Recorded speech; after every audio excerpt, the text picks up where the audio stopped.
அனைவருக்கும் வணக்கம்.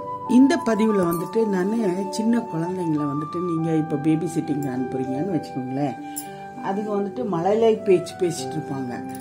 அப்புறம் அவங்க பேபி சிட்டிங் போயிட்டு அங்கே முடிச்சுட்டு அவங்கள வந்துட்டு நீங்கள் எல்கேஜிக்கு சேர்க்கும்போது நீங்கள் ஒரு காரியம் பண்ணணும். நியூமராலஜி பிரகாரம் நீங்கள் வந்துட்டு ஒரு காயத்ரி மந்திரிக்கோ அல்லது சாரதாம்பாள் தேவஸ்தானத்துக்கோ அந்த குழந்தைங்களை கூட்டிட்டு போய் அக்ஷர அபியாசம் பண்ணுங்க. இதை நிறைய பேர் பண்ண மாட்டேங்கிறீங்க. டைரக்டா ஸ்கூலுக்கு கொண்டு போய் சேர்த்து விட்டுறீங்க. அப்படி பண்ணக்கூடாது. அந்த சாரதம்மாளுடைய அனுகிரகத்தை அந்த குழந்தைங்களுக்கு நீங்க தரணும்.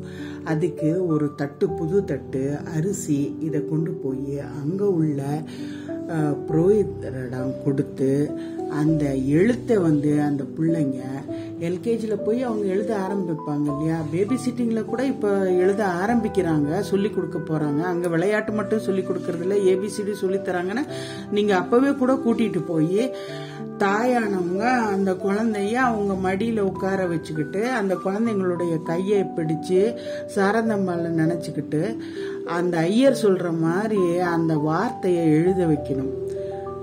அவர் சொல்லி கொடுப்பார், இப்படி எழுதுங்க அப்படின்னு சொல்லிட்டு.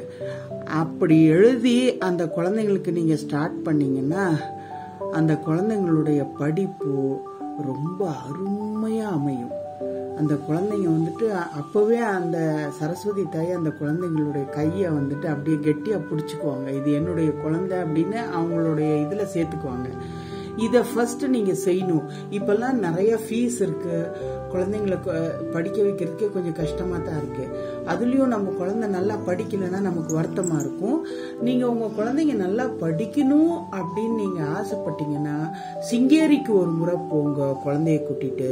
அங்க வந்துட்டு ஒரு பெரிய ரூம்ல வந்துட்டு சின்ன சின்ன குழந்தைங்களுக்கு அங்க இவ்வளோன்னு சொல்லி கட்டணும் பணத்தை. அப்ப அவங்க தருவாங்க. அந்த பதார்த்தத்தை எடுத்துட்டு போய் உட்கார்ந்தீங்கன்னா அவங்க சொல்லி தருவாங்க உங்களுக்கு எப்படி எழுதணும். அந்த குழந்தைங்க கையை பிடிச்சுன்னு சொல்லிட்டு அந்த சாரதம்பாவை நினைச்சுக்கிட்டு நீங்க அக்ஷர அபியாசம் பண்ணினீங்கன்னா அந்த குழந்தைகளோட ஞானம் வளர ஆரம்பிக்கும். உங்களுடைய குழந்தை எந்த ஒரு தாய் தந்தையானாலும் நம்மளுடைய குழந்தை ரொம்ப நல்லா படிக்கணும், அவங்க முன்னுக்கு வரணும்னு தான் நினைப்பாங்க. யாரே ஆனாலும் சரி, எந்த சிச்சுவேஷன்ல இருந்தாலும் சரி, என் குழந்தைங்க நல்லா இருக்கணும்னு நினைக்கிறவங்க தான் தாய் தந்தை. அவங்க ரெண்டு பேருடைய அந்த ஒரு உங்களுடைய அந்த கர்த்தவியத்தை நீங்க பண்ணுங்க.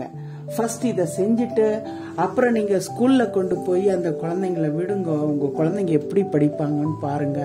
அப்புறம் தினந்தோறும் சாரதம்மாளுடைய ஸ்லோகத்தை சொல்லி கொடுங்க. குழந்தைங்களை சொல்ல வைங்க.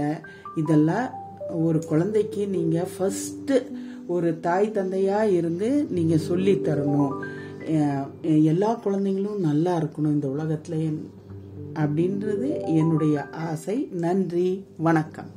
எங்க சேனலை வந்துட்டு நீங்க சப்ஸ்கிரைப் பண்ணாதவங்க சப்ஸ்கிரைப் பண்ணுங்க, லைக் பண்ணுங்க, ஷேர் பண்ணுங்க. எல்லா